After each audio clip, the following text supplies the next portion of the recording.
네, 그러면 이번엔 21번 문제부터 살펴보도록 하겠습니다. 자, 저압전로의 절연 성능 시험에서 전로의 사용 전압이 380V인 경우 전로의 전선 상호간 및 전로와 대지 사이의 절연 저항은 최소 몇 메가옴이어야 하는가? 자, 네, 이게 위에 펜으로 좀 바꿔서, 네. 그래서 여기서 절연 저항이라는 게 나오죠. 절연 저항은 몇 메가옴 이상이어야 하는가? 그래서 요것도 역시 여러분들 요건 반드시 암기해야 될 사항입니다. 이거는 필기에서 너무너무나 자주 나오는 그런 내용이고요.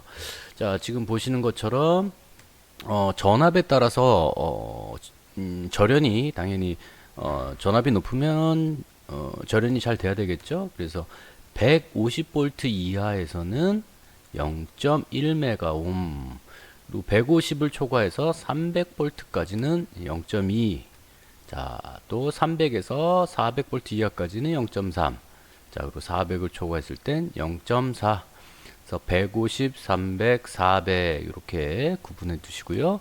각각 0.1부터 0.4 메가옴까지. 그래서 여기는 380V인 경우니까, 자, 여기 300에서 400 구간에 해당이 되죠. 그래서 0.3 메가옴이다. 이거는 꼭 반드시 암기해 두셔야 될 내용이고요. 자, 그 다음에 다음 넘어가 보겠습니다. 여기서 22번 어떤 부도체에서 정전 용량이 10피코페러드입니다. 10피코페러드. 자, 전압이 5000V일 때 전하량은 어떻게 되는가? 자, 이건 이제 정전 용량을 나타내는데, 자, 정전 용량, 여기 Q죠. Q. 요 Q는 정전 용량. 그래서 요 용량, 정전량은 우리가 클롱 단위로 표기를 하고요. 클롱. 그 다음에 여기 C는, 자, 정전 용량이다. 하나의 부도체 정전 용량은 우리가 패러드 단위, 패러데이 단위로 얘기를 하고요. 그 다음에 여기는 V, 볼트다. 그래서 정전 용량, 전체 전하량. 그래서 이게 전하량이죠. 전체 전하량. 그래서 요거를 우리가 계산할 때, 자, 다시 중요한 거는 항상 단위다. Q는 CV. 자, 여기는 쿨롱. 단위가 쿨롱. 자, 여기는 패러드. 자, 이건 전압이니까 볼트, V는 볼트. 자, 이렇게 계산이 됩니다. 자, 그러면 이 전하량을 구할 때 요 C 10피코페라드라고 나오죠. 그래서 피코라고 하는 것은 10의 마이너스 12승이다.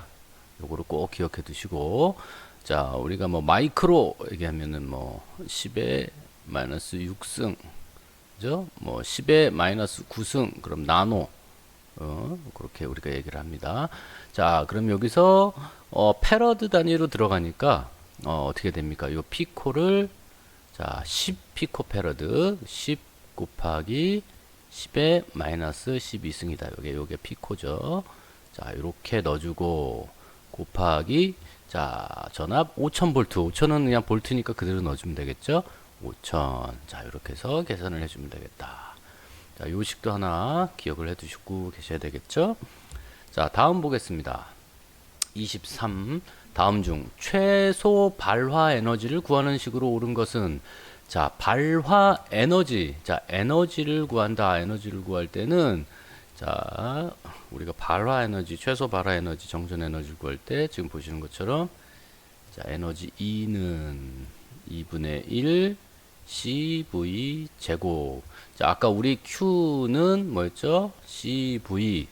그래서 요거를 뭐 식을 정리를 하다 보면 뭐 이렇게 쓸 수도 있습니다. 요거 CV에 요게 그대로 들어가니까 뭐 Q 여기 C 요걸 다시 정리하면 이렇게 쓸 수도 있죠. 2분의 1 CV V. 그렇죠? 그러면 여기 2분의 1 넣고 CV는 뭡니까? 그죠? Q죠. QV. 자, 이런 식으로 해서 우리가 다양하게 이걸 쓸 수 있는데, 가장 기본값 에너지, 최소 발화 에너지.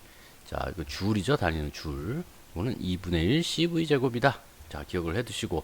자, 그럼 하나하나 한번 넣어 보겠습니다. 여기는 뭐 그대로 이 식을 물어보는 거죠. 자, 이걸 구해 준다. 자, 다음 문제 한번 보시면은 한번 다시 응용이 좀 될 수 있을 것 같습니다. 24번 문제. 폭발 한계에 도달한 메탄 가스가 공기에 혼합되었을 때 착화 한계 전압은 약 얼마인가? 자, 전압을 물어보죠. 자, 메탄의 최소 에너지, 에너지가 나오네요. 여기서 0.2 밀리줄. 자, 0.2 밀리줄이니까 요거는 자, 에너지 E로 표기를 하죠. 단위는 줄이다. 자, 그리고 극간 용량 10 피코페러드. 자, 이거 아까 뭐라 그랬죠? 저 C. 자, 그러면 요것도 나왔고, 요것도 나왔고, 알고 싶은 건 뭐죠? 전압이 얼마냐라는 거죠, 전압. 전압은 얼마냐. 자, 그러면 아까 우리 보신 것처럼 에너지 E는 2분의 1 CV 제곱이다. 여기서 알고 싶은 건 이건 V죠. 자, 이게 다 넘어가면 어떻게 됩니까? 2분의 1이니까 넘어가니까 자, 1분의 2가 되죠. 그래서 2 곱하기 2. 1분의 2가 되니까. 그리고 V만 놔두고 C는 여기 곱하기니까 넘어가면 이렇게 이렇게 나누기가 되죠. 그러면 자, 그러면 V의 제곱만 여기 남고 자, 이렇게 변화가 되겠죠. 그래서 중요한 건 우리가 이 V 제곱이 아니라 V를 알고 싶은 거죠. 전압 V. 그럼 제곱을 떼주려면 어떻게 합니까? 그쵸. V만 남기고 이 앞쪽에다가 이렇게 루트를 씌워준다. 자, 이걸 다시 정리를 해볼까요? V는 자, 루트 C분의 2 곱하기 에너지 E. 자, 이렇게 정리합니다. 자, 그러면 문제에 나와 있는 거 그대로 넣어주면 되죠. 항상 단위가 중요하다. 자, 2 곱하기 에너지 값. 자, 에너지 값은 단위가 여기 줄이라고 했죠. 근데 여기는 0.2 밀리줄이다. 자, 밀리는 뭘 뜻합니까? 저 10의 마이너스 3승. 1000분의 1이죠. 자, 그래서 여기다가 0.2 그죠? 그냥 넣어주는 게 아니라 곱하기 10의 마이너스 3승 요렇게 적어줘야 이게 줄 단위가 되겠죠. 그 다음에 여기 C 정전 용량 C 극간 용량 10 피코페라데이. 자, 앞서 말씀드렸지만 10 곱하기 피코는 마이너스 12승이죠. 자, 곱하기 10의 마이너스 12승. 자, 이렇게 적어줘야 된다. 지금 여기 해설에 나온 거 10의 마이너스 6 마이너스 하는데 이게 왜 이렇게 적었는지 모르겠는데 이거 하면 결국은 이게 10의 마이너스 12죠. 자, 요거 말고 이렇게 적어주시면 좋겠다. 자, 그럼 단위 이렇게 해서 계산을 하면 6325 단위는 볼트 단위로 나온다. 자, 단위를 주의해서 해주시기 바랍니다. 아이고, 이게 너무 뒤로 가버렸네요. 자, 여기까지 했고요. 그 다음에 25번 문제 보겠습니다. 다음 중 방폭 구조의 종류가 아닌 것은 자, 방폭 구조. 자, 방폭이라고 하는 것은 폭발을 방지하기 위한 구조죠. 그래서 요거는 해설을 잠깐 보겠습니다. 이 방폭 구조의 종류는 다음과 같다. 폭발을 방지하기 위해서 여러분들 예를 들어서 이런 거죠. 이렇게 스위치가 있는 부분이 있는데 이 스위치가 접점 붙었다 떨어졌다 할 때 여기서 불꽃이 튑니다. 그런데 이 주변에 가스 위험한 가스가 있다면 요 점화 스파크에 의해서 폭발을 일으킬 수 있죠. 그래서 이 스위치가 접점이 될 때 이 스파크를 막아줘야 된다. 그러면 이 스위치를 이렇게 막아주자, 안에를. 그래서 바깥에서 스위치를 이렇게 눌렀을 때도 속 안에서만 작동이 되게. 그럼 외부에 이렇게 위험한 가스가 여기 공기 중에 있다고 하더라도 폭발을 할 수가 없죠. 자, 그러면 이 공간을 어떤 구조로 할 것인가? 어떤 구조? 방폭 구조로 하자. 자, 이 방폭 구조에는 여러 가지 종류가 있습니다. 내압 방폭 구조. 자, 내압이라고 하는 것은 가스가 이 안으로 들어가더라도 자, 이 안에서 여기 안에 들어간 이 접점되는 부분에서 가스가 만나지 않게 한다. 그래서 만날 수 없게 하고 또 요 안에서 폭발을 하더라도 밖으로 연결되지 않으면 되죠. 이 안에서만 해결을 하면 되죠. 그래서 압력에 견디는 구조에서 내압 방폭 구조라고 하고요. 자, 표시 기호 D로 얘기합니다. 요 기호 꼭 기억해 두셔야 됩니다. 중요하고요. 다음에 압력 방폭 구조라는 것은 이 내부 구조의 이 압력을 높이고 여기가 압력이 높고 외부가 압력이 낮다 라고 한다면 어떻게 됩니까? 안에서 밖으로 나갈 수 있어도 밖에서 안으로 못 들어오죠. 그래서 내부 압력을 높여서 방폭 구조를 만든다. 표시 기호는 P. 자, 자, 이렇게 P, 여기는 D. 그다음에 유입 방폭 구조입니다. 여기서 다시 하나 이렇게 그려보면 이런 경우죠. 스위치에 스파크가 생길 우려가 있는 이 부분에다가 기름을 이렇게 채워놓는다. 그러면 기름 속에서 붙기 때문에 이 안에 스파크가 밖으로 나갈 염려가 없죠. 그래서 기름을 채워준다 해서 유입 방폭 구조. 이건 O로 표기하고요. 그다음에 안전증 방폭 구조. 그래서 이거는 E. 그래서 이거는 안전을 증가시킨 구조다. 그래서 이렇게 외부 부분에다가 뭐 불꽃이나 이렇게 이런 부분이 온도가 상승돼서 폭발하지 않도록 여기서 안전도를 어떤 설계상 구조를 강화시킨 구조를 안전증 구조다라고 얘기하고요. 그 다음에 본질 안전 구조입니다. 이건 본질적으로 아주 안전하다. 그래서 이것들은 폭발을 한번 시켜봅니다. 그래서 스파크를 아주 작게 하게끔 만들어서 여기서 뭐 불꽃이 튀고 어떻게 해도 무슨 일이 생겨도 불이 붙지 않도록 폭발을 하지 않도록 그래서 에너지를 아주 줄여놓은 그래서 본질적으로 완전히 안전하다. 그래서 어떤 시험에 의해서 폭발이 안 되는 것이 확인된 구조다. 그래서 본질 안전 구조는 A형과 B형이 있습니다. 크게 두 가지로 나누는데 표시 기호는 I로 표시하죠. I. 그래서 두 가지 종류가 있으니까 IA와 IB 이렇게 두 가지 종류로 구분한다. 여기서 이 성능이 좀 더 좋은 것이 IA다 이렇게 기억을 해두시면 좋을 것 같아요. 자, 그럼 문제를 다시 한번 보겠습니다. 25번 다음 중 방폭 구조의 종류가 아닌 것은 자 여기서 보시면 본질 안전 구조, 압력 구조, 내압 구조 있었지만 고압 구조라는 건 없었죠. 자 이렇게 해서 앞에 표시 기호까지 기억을 해 두시면 좋겠고요. 26번 문제 보겠습니다. 자, 26번 방폭 전기 설비의 용기 내부에서 폭발성 가스 또는 증기가 폭발하였을 때 용기가 그 압력에 견디고 접합면이나 계구부를 통해 외부의 폭발성 가스나 증기에 인하되지 않도록 한 방폭 구조. 자, 압력에 견딘다. 견딜 내자를 써서 무슨 구조? 내압 구조다. 내부의 압력이 높다 하면 압력 구조. 압력에 견딘다 그럼 내압 구조 이렇게 구분을 해주시면 좋겠고요. 다음 27번입니다. 폭발 위험 장소의 분류 중 인화성 액체의 증기 또는 가연성 가스에 의한 폭발 위험이 지속적 장기간 존재하는 장소는 몇 종 장소로 분류되는가?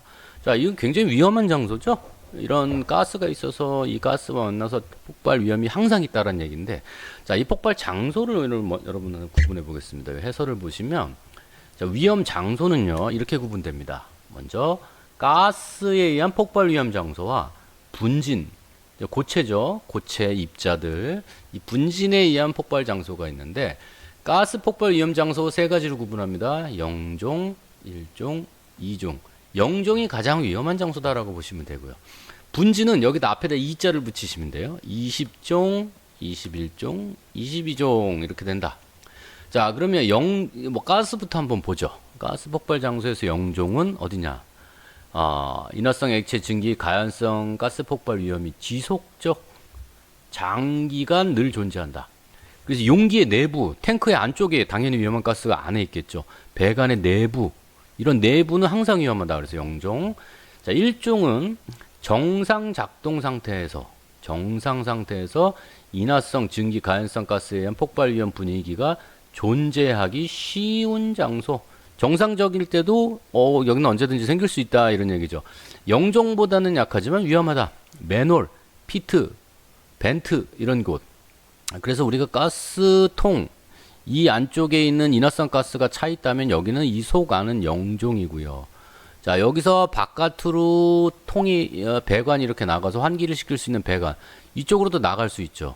하지만 여긴 내부에 비해서 좀 덜 위험하다. 요런 벤트 요런 주의 요런 부분들은 우리가 1종이다 라고 얘기를 합니다. 자, 그럼 2종 보죠. 정상 상태에서 인화성 액체 증기 가연성 가스에 의한 폭발 위험 분위기가 존재할 우려는 없다. 정상 상태에서 존재할 우려는 없다. 하지만 존재한다면 빈도가 아주 적고 단기간만 존재한다. 그래서 게스킷 패킹주의. 그래서 이런데 어디 배관이나 이런 데가 주변에 이렇게 배관이 이렇게 있다면 요 배관 주변에 게스킷 패킹 배관과 배관을 연결할 때 붙어 있는 거죠. 이런 부분도 오래돼서 사가버리면 셀 수가 있다. 이 정상적인 상황은 아니죠. 자, 요런 정도의 상황은 2종이다라고 보시면 됩니다. 마찬가지로 분진도 20종, 21종, 22종으로 구분합니다. 자, 그럼 다시 앞에서 문제를 보죠. 자, 인화성 액체, 증기, 가연성 가스가 지속적, 장시간 존재하는 장소, 가장 위험한 영종 장소가 된다. 자, 28번 보겠습니다. 다음 중 이 영종 장소에 사용될 수 있는 방폭구의 기호는, 방폭구조의 기호죠. 자, 아까 앞서서 우리가 내압 방폭구조 D, 압력 방폭구조 P, 그 다음에 유입 방폭구조 O, 그 다음에 안전증 방폭구조 E, 본질 안전 방폭구조는 IA와 IB 뭐 이런 것들이 있다고 했죠. 그런데 이것들을 언제 어떻게 쓰냐라는 걸 장소에 따라 구분합니다. 자, 여기 해설서 보시면 가스 폭발 위험 장소에 세 가지가 있었죠. 0종, 1종, 2종이다. 자, 그러면 여기를 먼저 보죠. 여기 분지는 잘 안 나오니까 나중에 이쪽 부분은 그냥 참고 정도 해주시면 될 것 같고요. 요 가스 폭발 위험 장소는 너무 중요합니다. 꼭 암기를 해두시고, 0종은 가장 위험한 장소다.